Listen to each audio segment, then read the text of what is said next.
Welcome to the Economist Cannabis Summit Special Edition of the Voice of Retail podcast. I'm your host, Michael LeBlanc, and this podcast is brought to you in conjunction with Retail Council of Canada. This special episode contains content intended for listeners 19+. Held in Toronto June 5th, the Economist Cannabis Summit brought together an international roster of speakers addressing the cannabis industry from several perspectives, and true to The Economist magazine, brought insights and sometimes controversy to the main stage. I was able to chat with three of the many interesting people in the cannabis industry represented at this event, starting with veteran Toronto retailer Robin Ellins, owner of The Friendly Stranger, this year celebrating 25 years in the cannabis culture and accessory space retail business from his Queen Street store in Toronto. We talked about authenticity and what it would take to compete in the retail cannabis marketplace in the years to come. Next, I spoke with Emmy Award-winning director Abby Epstein on her documentary Weed the People, which looks at medical cannabis in the U.S., and talked about the lessons she learned about the plant's history of stigmatization and prospects for decriminalization in America. Last but certainly not least, a rare exclusive interview with James Terbrake, Assistant Chief Statistician, Economic Statistics Canada, about the innovative approach Stats Canada took to sizing the retail black market and his ongoing insights measuring Canadians' use and consumption and the industry's production dynamics. Let's jump right in now, starting with my interview with Robin from The Friendly Stranger. Robin, welcome to the Voice of Retail. How are you doing today? I'm doing very well, thank you. I'm excited to be here. You know, it's great to have you. Such a veteran retailer. 1994, I think you started your store. But tell us about your personal journey and the store, and tell us a little about the store that you operate today. Well, it's funny. Retail became the vehicle to get our message out. We were really coming from an activism background, working to legalize hemp and legalize cannabis. And it really stemmed from me getting into trouble with the law and, being given a criminal record for possession of cannabis. And digging into why that happened, it really made me wonder how this plant became illegal in the first place. So it was quite a journey going from, digging into the history of cannabis and understanding the plant and learning about the environmental benefits of hemp and extolling its virtues to the public. But leading it all the way to retail, that became the vehicle to fund our activism. So really we started with some small hemp products that somebody had lent us. He was developing a line of products. And we would head down to the street on Queen Street West, because we lived around the corner, and we would vend these products on the street along with literature and books. Hemp Lifeline to the Future was the book that we were promoting. At that time, we were really just dealing with the hemp side of the story. Talking about cannabis was really taboo back in 1994. That was a conversation you would have very quietly and in private, never in public. And so reaching out to people to talk about hemp started all sorts of interesting conversations. However, lugging product down to the street and back to the house and down to the street was a little tiresome. And then it would rain and we'd get all soaked and we'd have to protect everything.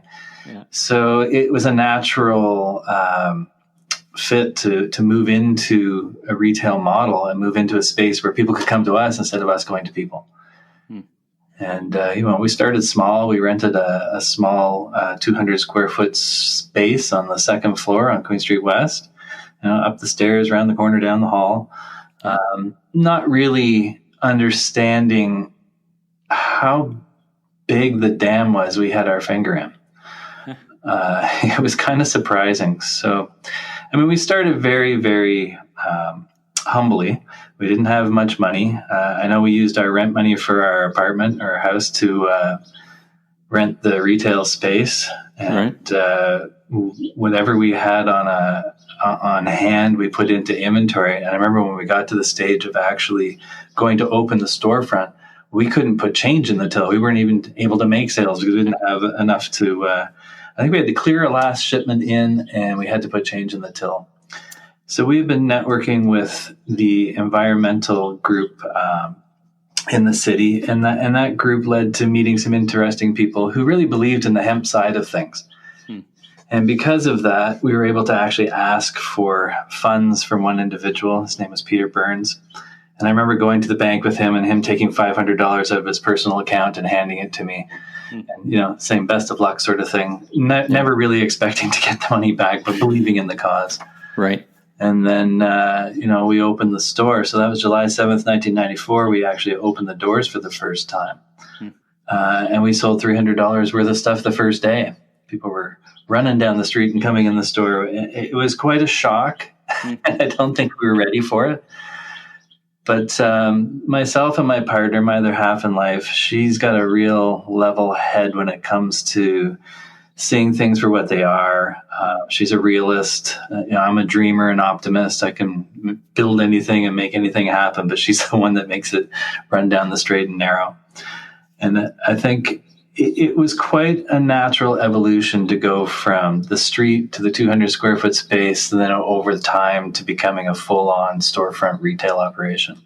I love the story for a couple of reasons. One, I often talk about retailing being about art and science. Great retail is kind of the blend of both. And your story about opening up with no float in the store reminds me of a conversation or a great story from Ted Rogers from Rogers Communication. Another great entrepreneur, talked about in the early days, they'd have invoices and they'd put them all in a hat, and whichever one got drawn out first that week actually got paid, and the rest, not so much. So, many humble beginnings turn out to great things. So you've now got a store on Queen Street West in Toronto, The Friendly Stranger. Tell me about your merchandise. Tell me about what you sell there today. I'm on your website today. Lots of interesting stuff, but describe what gets you excited about your merchandise assortment today. So Friendly Stranger is a purveyor of all things cannabis related. The one thing that's missing in our product mix is cannabis itself, which is something we've been working towards all these years. As I said before, the store was basically a vehicle for letting us communicate to the public the need for change on the cannabis laws. So that's eventually led into a store that carries everything one could even imagine when it comes to cannabis, whether it's clothing made out of hemp, whether it's hemp paper products or backpacks, anything on that side of the fence. And then we carry all sorts of smokers' articles, pipes and bongs, and all the types of devices you would use to consume cannabis. A big selection of rolling papers. We have one of the largest selection of rolling papers in the world. We've always prided ourselves on selection, having the best of everything, but having a huge assortment to choose from.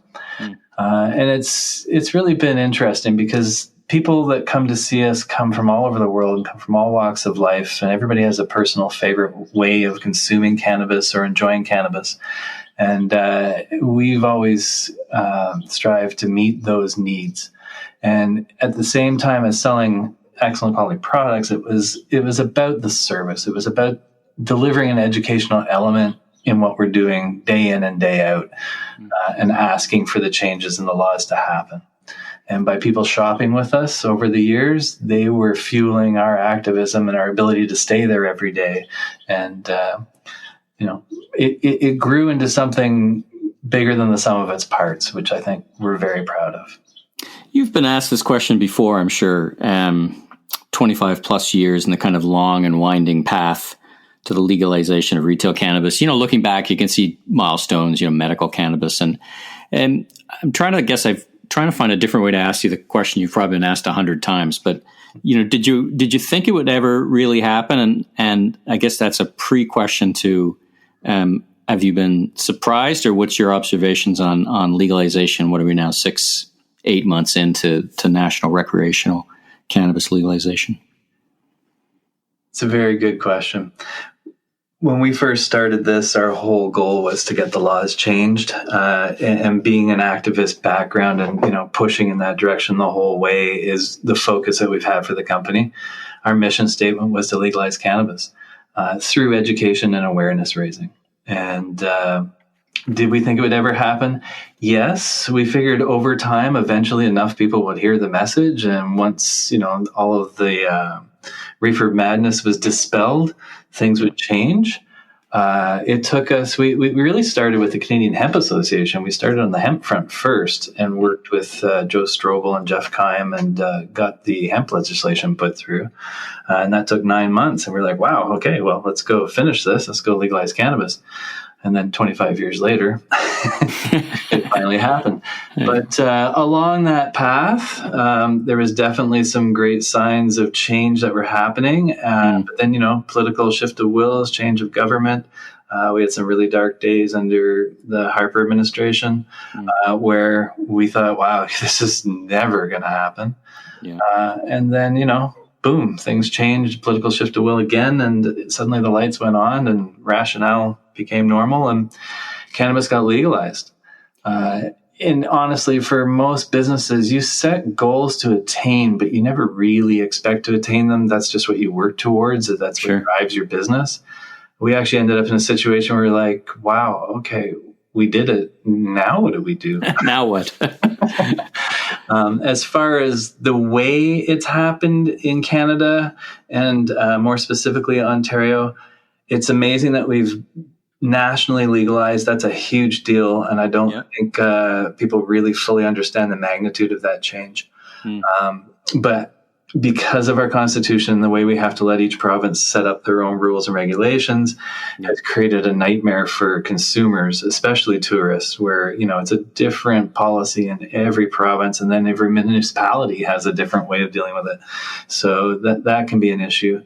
In Ontario, when it was first announced under the Wynne government that they were going to open LCBO type shops for cannabis, open 200 stores selling cannabis and accessories, we got very upset. We'd spend our lifetime working towards legalizing cannabis. Now to be blocked out of the market, right? Well, that was just it. They were going to set up as competition to us. So we went as far as putting pictures of Kathleen Wynne in the front window, smoking a big fatty with dollar signs in her eye. It was like, back off. This is our industry. You can regulate it and tax it. That's what we've been asking you to do. But we don't want you running businesses in it. That's not government's position. So that was a big issue. And then again, we had a change in government. And the government that came along and said, we're going to open up the market. We're going to issue licenses. There's not going to be a cap on them. Let's see what this industry can do. And we thought, wow, this is fantastic.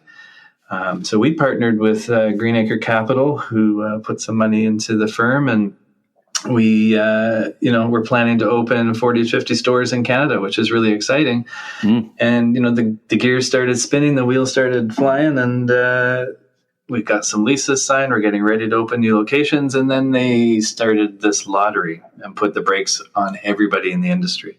Yeah, that really caught everyone off guard. Now, we know that across the country in the early days, particularly, perhaps a little less so now. I saw Alberta just opened up a room for licenses. The concern primarily was the amount of supply. I know a couple of entrepreneurs in different parts of the country got into a lot of trouble because they opened up stores expecting to have supply and it wasn't there. And I guess that was one of the reasons for putting the brakes on in terms of allowing a lot of stores. But I mean, are you still optimistic that in the fullness of time, assuming as it will the supply challenges kind of resolve themselves, that Ontario market would open up? And again, you've already talked about your plans, which would be to continue to leverage your vast experience and to grow.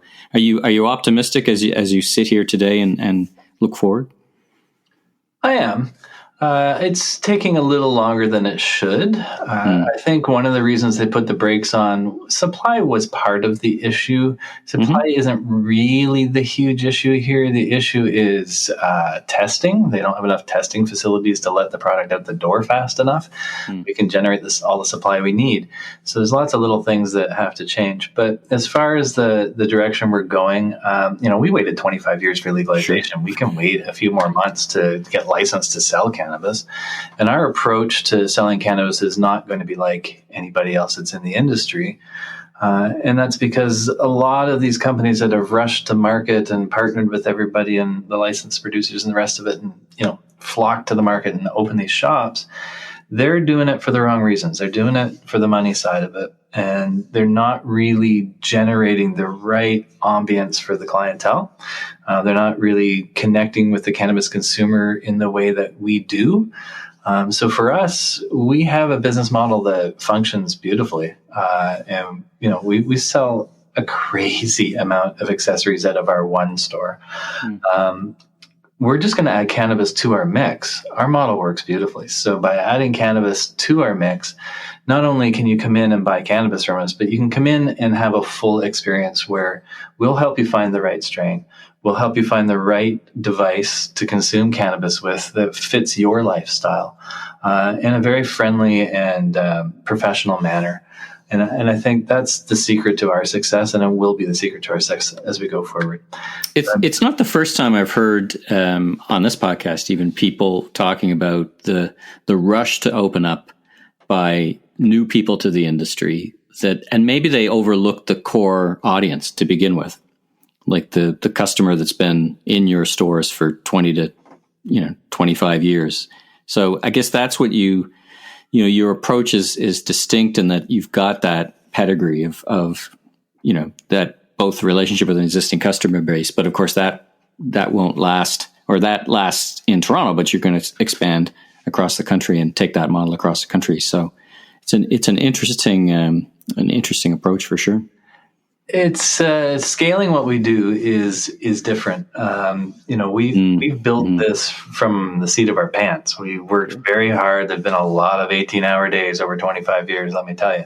Right from the sidewalk, right? You built it from the sidewalk up, literally. Exactly. And we've paid our dues, and we've put the hours in, and we've never compromised. And I think that we're going to carry that forward. We have a really good team around us now, and we're working very hard with this team to get them to understand that, we are a brand, but there's a lot of substance to this brand. We just can't create things out of thin air like all the other brands are doing. It has to be based in reality. And I think because of that track history that we have, we can connect authentically to the customers in a way that other businesses just can't. They just don't have the history. So it's a delicate balance to maintain that as we scale. Sure, that'll be the challenge, right? Is go from one very successful store to many and keep the same vibe and the same value proposition, right? Absolutely. And we've gone as far as creating a friendly stranger university for use internally so that we can, new staff coming in, get the whole story. They know the history of the company inside out and backwards. They're tested on it so that it's a part of them when they're standing behind the counter, interfacing with the public. They know why they're standing there and why they're talking the way they're talking and saying the things they're saying and not saying the things they're not supposed to be saying. So it's a real challenge to teach that to people, but, there's lots of tools at our disposal now that make that a lot easier. Last question, and thank you. You've been generous with your time. Great conversation. I want to talk about edibles for a few minutes. Obviously a lot of excitement around this next iteration. What's your perspective? I've heard, for example, some folks in the industry talk about edibles as the next really big wave where it helps to, if there's any left, and there probably still is, destigmatize the retail cannabis space. Do you think of edibles in that way, as in, is it an addition to the product line? Is it something you're going to focus on? Do you think it is a next phase of acceptance in the broader market? Well, it's definitely going to be the next phase in the sense that they're not legal yet, and they're legalizing that separately to bring them on at another time. Yeah. It definitely lets people microdose and consume in a way that doesn't involve smoking or vaporizing, which is appealing to a lot of people. Yeah. It's definitely going to be a big part of the market once it comes online. Part of the edibles and concentrates market is oils that you can vape as well, which makes for a very convenient way to take cannabis regularly as you need it or as you want it in a very discreet and very effective method. So that's definitely going to be a big part of the market. We will definitely be carrying all the edible products alongside of dry flower when we're allowed to, when we get our licenses. It's very important, though, that market gets the same kind of education that we've been giving all the way along. There's a time and place to consume cannabis, And there's a lot of things that people need to be made aware of. It does affect your motor skills. It's something that, you shouldn't be smoking or taking an edible and then heading to work. There's a time and place to consume cannabis. So I think we'll have that knowledge in hand and be able to guide the consumer in the right direction, which has always been our goal. Well, I wish you a lot of luck, so much luck. You've been so successful in building a solid business. It's not an easy business. No retail business is easy. And so congratulations on your success. And you're about to celebrate, what did you say, July? So I guess you're coming up on your anniversary. So wish you all the best. I'd love to keep in touch and have you back on the podcast later in the year, perhaps as Ontario and as their thought process evolves around how they issue licenses and when they issue licenses. So I'd love to have you back and continue the discussion on the podcast. But for now, thanks so much for your time. It's been a real treat. Actually, before we go, how can people find your store and find out more, my listeners who may not be familiar? Well, we're located at 241 Queen Street West, Toronto, Ontario. And you can find us on the web at friendlystranger.com. We're easy to find. Love to see you. Perfect. Well, thanks so much, Robin, and have an amazing day. I will. Thank you, Michael. I really appreciate you having me on the show today, and I would love to come back anytime.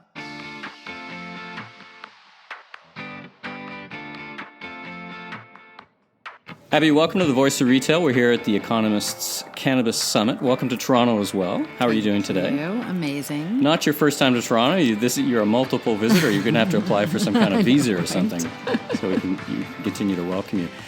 I want to talk about your documentary, Weed the People, and let's start by telling me about how you got involved. You've made other documentaries, but how did you get involved in this particular space? What intrigued you as a filmmaker to explore the issues that you did in Weed the People? I think what intrigued me was a little bit about what we were just talking about this morning in our panel, which is really this gap between the science and the anecdotal.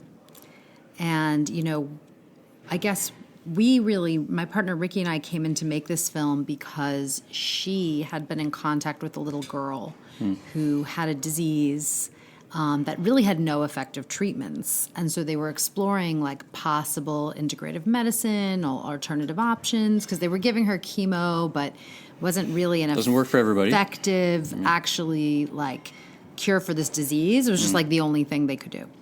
So Ricky and her late husband, Christian, kind of stumbled basically upon CBD through his research and looked at some of the studies that have been done with these anti-tumoral properties of cannabinoids that, potentially they could make tumors shrink. And that sort of led to maybe getting this little girl some cannabis oil to try to see if it could shrink her tumors. And then it really just kind of mushroomed into finding other kids that had pediatric cancers and, parents who were trying this, parents who were also coming across this research that, was accessible research. And again, it's all laboratory, but it's kind of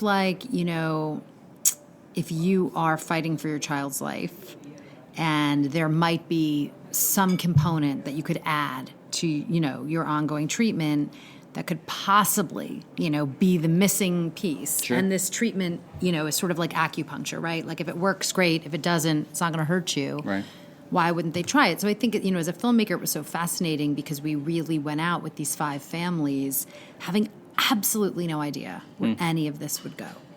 You really didn't know, were all the children going to pass away? There was just, but it was so interesting to look at, I think, the combination of the political and racial prohibition of the plant, in the United States, sort of coupled with this science that was really compelling and really happening, in Israel and Spain and places where the plant was more open to study. Sure. And then sort of juxtaposing that with these real-time human stories and showing how difficult, it really was for these families to like find the medicine, to figure out how much to give, to convince their doctors that it was okay to try it, to sort of see what happened with the kids.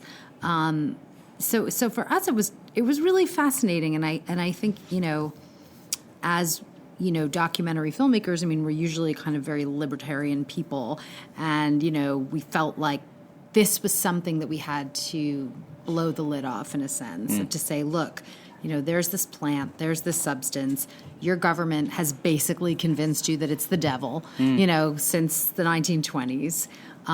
You've been completely misinformed about this. And on the flip side, this is actually could be considered kind of a major human rights issue, because not only have the plant been misaligned and taken away from us, but it actually might have some life-saving properties that you can't access and that nobody's researching, which is just criminal. In your journey of making this documentary, it's interesting, as you say, because you've got both the stigmatization of a product that suddenly becomes a major issue. It's a Schedule I narcotic nationally, even though medically it's, I think, 30 states, something like that. Right. You can use it medically. How did you discover during your journey about how that has happened or evolved over the decades, that this plant became so stigmatized that you had to convince doctors to even try something that had potentially neutral or, as you say, beneficial effects? How did that come to pass? Do you have a perspective on that? I do. I don't think that it's one thing. I really think it's like a perfect storm. And it's a little bit of this kind of wag the dog that's even going on, like in the States right now, with like the Trumpian politics of like, let's point to the immigrants and let's blame all our problems on, we've got to build this wall. That's a little bit of what was happening. There was a big influx of Mexican immigrants coming in. They actually made up the name marijuana based on trying to make it sound more Mexican, more foreign. There was all this sort of African-American jazz and music scene going on in New Orleans. So, I think from the get-go, it was a very convenient way to criminalize people of color, to suppress people of color, and to incarcerate them, and to associate, this drug with them. Then you have the reefer madness thing, which was like, when you smoke this, you get crazy and you rape people, and, it made it seem like this is the most dangerous drug in the world. But there was a lot of, I think, political and racially, motivated reasons behind the prohibition. There's also some story, which we didn't include in the film because we weren't quite able to prove it. I don't know if it's speculation or not, but that, the DuPont family, there was a connection to, these plastic fibers that they were creating that was going to be an economic competition for the hemp fibers. So if we were able to get rid of the hemp plants, with the cannabis plants, it would sort of open the way for this DuPont family's product. Right. A lot of people, believe that as well. And that was one of the reasons that, hemp, because hemp, more than cannabis, right? Hemp in the United States, it was a major, major agricultural crop, and it was used for clothing and paper, and it was actually a part of the diet, the human diet. And a lot of people actually think that there may be an endocannabinoid deficiency that's created disease in human beings when the hemp plant was removed from the diet. So, it's super, super interesting. But I really do think that it was like this perfect storm of like the right politician and some economic motivation, absolutely, some way, like or vilifying this plant and associating it with immigrants and people of color. So we're sitting here in a nation that has legalized cannabis, both recreational and medicinally. I wonder your perspectives on a couple things. First, now that we have, at the national level, you can do all kinds of different experimentations and research and documentation. And then is it a when, not if, the U.S. decides to move down the path of legalization? Like sometimes I think it's like a financial FOMO. Like you sit in the U.S. and you listen and they're like, there's a lot going on in Canada in the financial space around this great product and retail, even just to be purely capitalistic about it. And the Canadians seem to be doing it. Hey, wait a minute, aren't we the capitalists? So you think there's a kind of interesting reverse momentum around economics and all these things that might, in the fullness of time, I don't know what that looks like, push the U.S. into decriminalization and the end of prohibition? I mean, yes, I do think there's the FOMO aspect, but I also think that not having federal legality is not holding anyone back in the United States. And I think if I was at an investors event in New York a couple weeks ago, and it is just, there are more investors in the room than entrepreneurs. I mean, there's just, everybody is like dying to get their money into this industry, and they're all finding ways to do it. Some people don't actually, their companies don't even touch the plant, right? Sure. They're more dealing with like machines that scan your driver's license at the dispensaries, or big ecosystem. There's going to be a big ecosystem. So I think yes, absolutely. Like the feds are going to roll on this. They have to. You know what I mean? They're going to have to. They're looking at ways to do it. I think Obama would have done it, from what I understand, if he thought that it was going to be done the right way. I mean, part of the thing is, if you look at, which we mentioned in the film, in 2003, the United States government filed a patent on CBD, on cannabidiol. So they've got a federal patent on this, substance as a neuroprotectant and an anti-inflammatory, right? So you have to say, well, why is a government creating a patent looking to profit off a substance that they're saying has no medicinal value and is so dangerous that it can't even be studied? So obviously, I think the United States government is trying to figure out how to capitalize on this themselves. And how much political capital are they going to need to spend to make that happen? I think so. But unfortunately, I think the train's already left the station because, by doing this in this really ridiculous kind of state-by-state way, you get a real patchwork of everything, real right? patchwork, and they've really made a mess. And then it's even the entrepreneurs, like you can't ship products over state lines, or this is legal in one state but not the other, or this disease is legal. So I think they've botched this incredibly and didn't anticipate, the public acceptance, really, truly, you know what I mean, of cannabis, rec and medicinal, it's amazing all the rec laws are getting passed. So I do think it's a matter of time. I think that, we were in Congress last week screening the movie and they had a huge amount of lobbyists there for the Banking Act. So it's like they're finding these ways to kind of work around now, I heard that from a panelist saying, that she was saying that the state by state was, banking and actually just doing business was very difficult, but that's starting to be less so, less an issue. Right? They're finding ways around so that I think they can, keep creating capital while they wait for the federal legal. It's the whole thing is really it's unsustainable the way it is. Obviously, it's completely unsustainable. Well, congratulations on making such a provocative and interesting documentary. If people wanted to see it, what would be their best way to go find your work? Weed the People is on Netflix. It launched on Netflix a couple weeks ago, so you can see it in almost any country, any language. And if you're not a Netflix subscriber, you can see it on Amazon. You can see it on iTunes. So lots of platforms made it easy. Every digital to watch. Platform, it is totally available. Well, Abby, thanks for spending time with the Voice of Retail. It's a real treat to meet you, and congratulations. Hope we see you even more in this side of the border and in Toronto.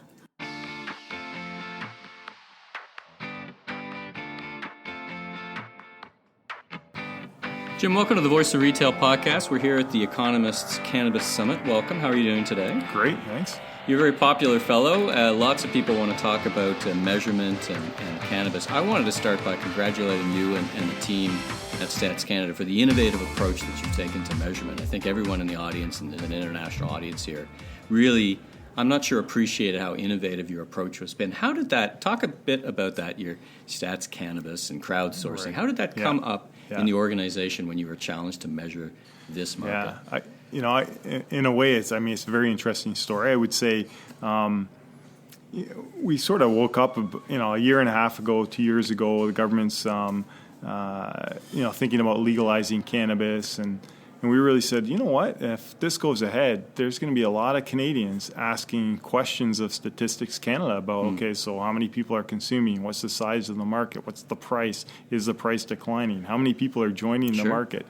And retailers, amongst my group, retailers need to know questions about how big the market's going to be, how is it developing. Exactly, and what are all the regulations going to roll out, and so we said, we need to get on this because 2 years from now, those questions are going to come. And if we're going to say, well, we don't know, or, well, we'll tell you in a year or 2 years from now, that really wouldn't be serving the Canadian public well. So in a way, the motivating factor was, questions from individuals like yourself saying, hey, what's going on? Tell us about the market.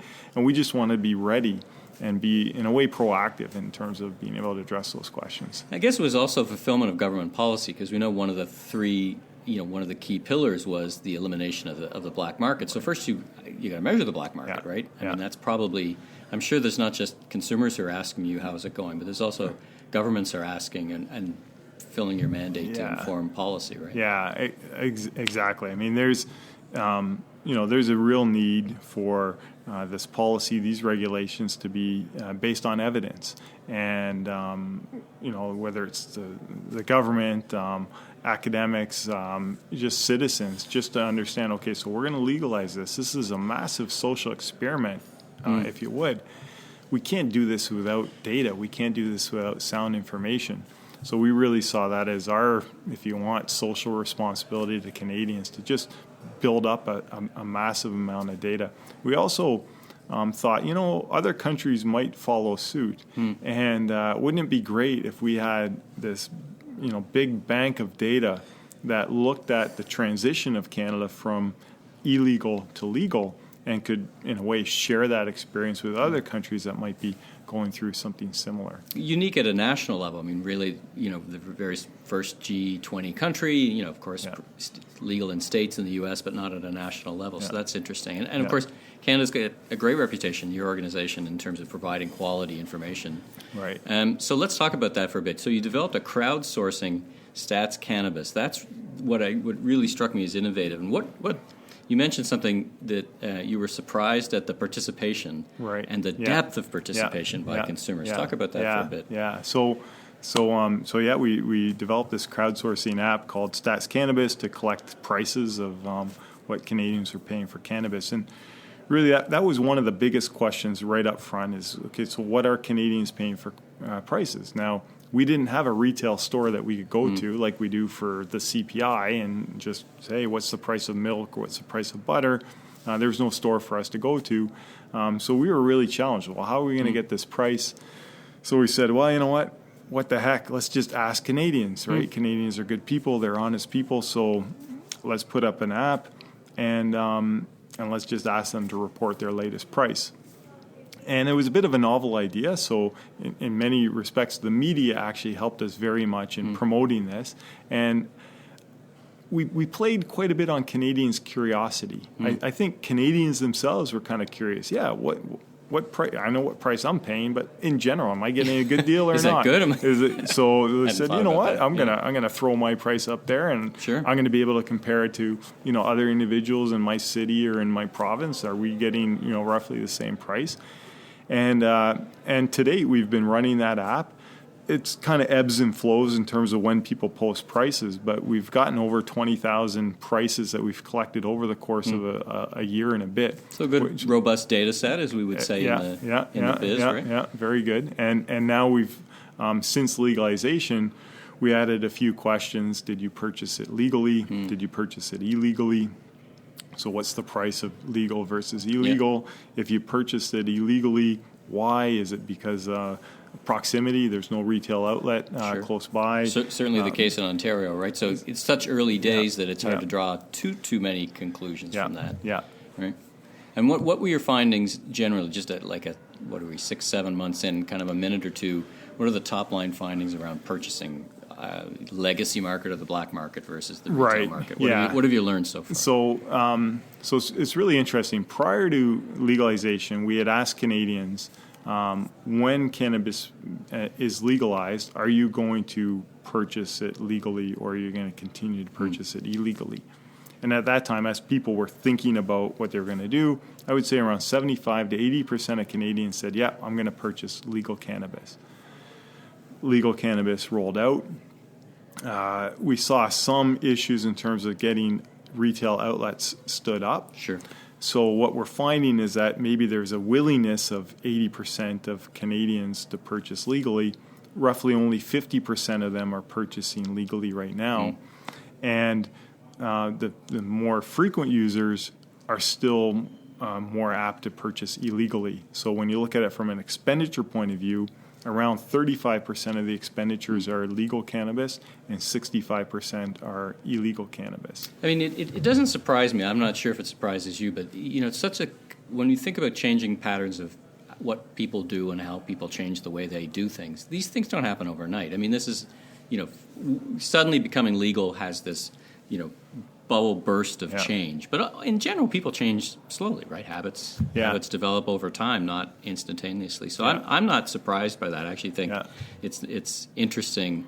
I guess I'm more sanguine about that early on because we really haven't even seen a year under our belt, and we don't have products like edibles yet. Right. So I'm not entirely surprised by those numbers. Yeah. One quick question about supply. You mentioned supply, and I know that you measure in your organization the amount of supply and inventory, and there seems to be a lot of inventory building up. Is it your feeling that, and there's some ideas around where that inventory is sitting and why it's sitting where it's sitting? It could be just on hold for edibles or whatever. Are you confident, or what's your level of confidence, looking at the data, that the supply issues over time in the short issue will start to resolve each other? Because that's been a constraint on the retail marketplace for sure. So I in terms of supply, I think the overall supply, when we talk about supply, we say the production of cannabis in any given quarter, and either that production is going to go into inventories or it's going to go to the market and be consumed by consumers. And you look at in process and kind of finished goods, so to speak. Right? And so we're seeing that there's a lot of cannabis that's being produced now. Our estimate is that around 50% of all the cannabis produced in Canada is illegal. There's still a fairly significant illegal production going on.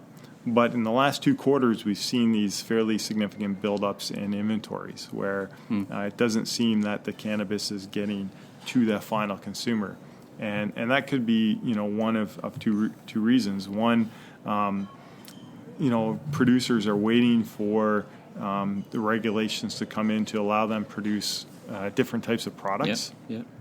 Or there's not the retail outlets available for that supply to get to. Now, one of the interesting statistics that we produced prior to legalization, or just after legalization, was we looked at the proximity of Canadians relative to cannabis stores and compared that to their proximity to liquor stores. So we said, because we could point all the cannabis retail outlets on a map. Sure. And there's about 310, something like that right now. Right now. Back when we were doing this, it was more in the maybe less than 100. So we were looking at this 100. And so what we were able to determine is that only 30% of the population was within a 10-kilometer drive of a cannabis store. Whereas for alcohol and tobacco, like in Ontario, it's over 90%. Or 90% of the population is within 10 kilometers or maybe even 5 kilometers. And even for Canadian Tire, that's true. Right? That's true. So proximity and the number of retail outlets could be one of the reasons why you're starting to see these inventory buildups as well. And so as these new retail outlets come online, it's going to be interesting. Are those inventories being drawn down? Right. And making it way out through the distribution system. Interesting to watch. Last question. Such an innovative approach to measurement. And you and I have talked about things that you measure today that you need to measure differently. And you've talked about, listen, the way we used to measure is not entirely gone, but it's more problematic every day. Any lessons to be learned from your approach to measuring cannabis that you can apply anywhere else in Stats Canada, even in the retail space? I mean, I think that is the big lesson, is that the methods that we used in the past, which were very survey centric, reporting by one individual such as you and I, we're not going to fill out a 400 question survey anymore. Like, we're in a world of an iPhone and an app, and Right. I'll tell ask me 5 questions, maybe I'll give it to you. But ask me 470, and Participation rates it's go just to not going to it's not going to happen. So we're in a world now where the respondent, whether it's you and I as individuals or businesses, they're not accepting of survey information. Plus, a lot of businesses say, well, all that data already exists somewhere. So, why do I have to fill out a survey when it's all digital anyway? So what we learned from cannabis is that we need to think quite differently about the sources of information that we're going to use to produce statistics moving forward. And one example I'd like to share with you maybe in closing is probably the most innovative thing we did on the cannabis side was we're trying to get at the idea of kind of an unbiased estimate of total cannabis consumption for a very small geographic region. So we could do that 2 ways: run a survey of a very large sample size for that region, but people are maybe not going to tell us the truth, or I consume cannabis, but half of what I actually do. Or can't even remember where they bought it. Can't even remember. Exactly. So what we did is we said, well, let's go to the wastewater authorities. Let's kind of dive into the sewers, so to speak, or almost literally, get a sample of wastewater coming through the system, test out to see how much THC is in the wastewater. We know the population that's servicing that system, and can we come up with kind of this unbiased, if you would, estimate of cannabis consumption? And the science is a little tricky because of metabolism rates and degradation of samples and things like that. So we're still working on that. We've released some results, but they're a little bit noisy right now. But the big lesson learned there is that, that's the type of new data sources that we're going to have to work with, these physical data sources, using models in order for us to be able to get at it. And while that wastewater exercise may not tell us the total cannabis consumption, maybe we can use it to identify other types of drugs, and maybe where there's hot spots that are occurring in the country where we need to really focus on trying to stop the flow of some other type of opioid use or exactly. any number of those things. Well, listen, it's such a great conversation. I want to thank you for taking time to chat with the Voice of Retail. Congratulations again on the innovative approach to measuring this industry, and Canadians thank you, I think, for helping measure. And I know retailers do, because it's the more information we can have as retailers, the better we can run our business. So thanks again for joining. Great, no problem. My pleasure. Thanks. Thanks again to my special guests, Robin, Abby, and Jim, for joining me on this special edition. The day concluded with a fireside chat with Vicente Fox, former president of Mexico and current board member at Canada-based cannabis company Chiron Life Sciences, sharing his observations based on 10 years of focus in the cannabis space. Amongst other things, he also spoke about integrating cannabis into NAFTA and other forward-looking economic policy and political objectives. Check out his interview. I'll put it in the show notes on BNN. It's a great interview with Vicente Fox. That's a wrap on this edition of The Voice of Retail. If you like this podcast, you can subscribe on iTunes or your favorite podcast platform. And be sure and recommend to a friend or colleague in the retail industry. You can also ask your favorite home devices, Amazon Echo, Google Home, to play the most recent edition. I'm Michael LeBlanc, founder and president of M.E. LeBlanc Company, and you can learn more about me on www.meleblanc.co or, of course, on LinkedIn. Until next time, have a great week.